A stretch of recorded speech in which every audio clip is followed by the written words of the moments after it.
राजा डमरूलाल का अजीब सवाल। किसी बड़े से डमरू की तरह गोल मटोल थे डमरूपुर के राजा डमरूलाल।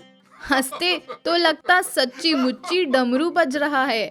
लोग हंसना छोड़कर आंखें फाड़े उन्हें देखने लगते और राजा डमरूलाल एक बार हंसना शुरू करते तो कोई घंटा भर उनकी हंसी रुकने का नाम ही नहीं लेती। उतनी देर तक डमरूपुर के दरबार में बस डमरू ही बजता और डमरूपुर की प्रजा सारे कामकाज छोड़ बस अचरज में राजा डमरूलाल की हंसी सुनती।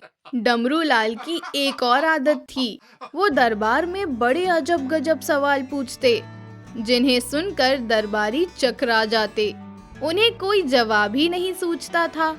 एक बार राजा डमरूलाल ने दरबार में पूछा, आप बताइए, सबसे मीठी चीज कौन सी है तथा सबसे कड़वी चीज कौन सी है? इस पर तरह तरह के जवाब आए। किसी ने कहा कि महाराज, आम से अधिक मीठी चीज दुनिया में कोई और नहीं है।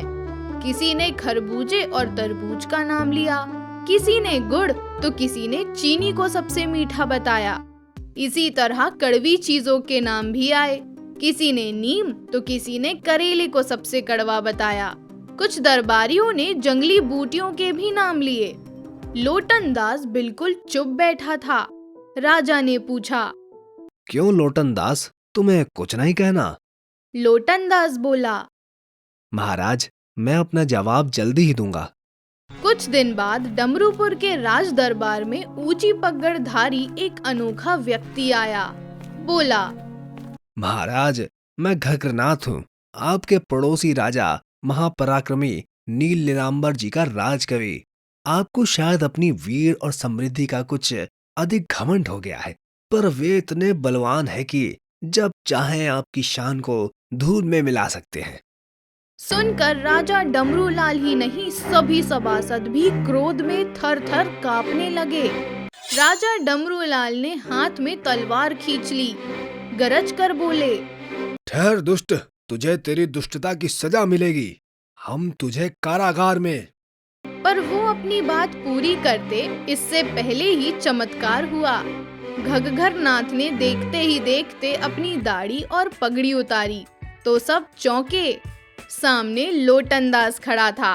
वो हंसते हुए सिर झुकाकर बोला, हे पृथ्वीनाथ, किसकी हिम्मत है कि दरबार में आपकी बेदमी कर सके? मैंने तो सिर्फ आपकी बात का जवाब दिया है, क्या मतलब? राजा डमरूलाल ने अचकचाकर पूछा, महाराज, सबसे कड़वी चीज तो असल में कड़वी बात ही है। इसी कारण आप घग्रनाथ की बात सुनते ही इतने क्रोध में आ गए कि उसे कारागार में डालने की बात सोचने लगे। और फिर घग्रनाथ के चोले के अंदर से मैं निकला तो मेरी एक मीठी बात सुनते ही खिलखिला दिए। लिहाजा मेरी समझ में सबसे मीठी चीज भी मीठी बात ही है।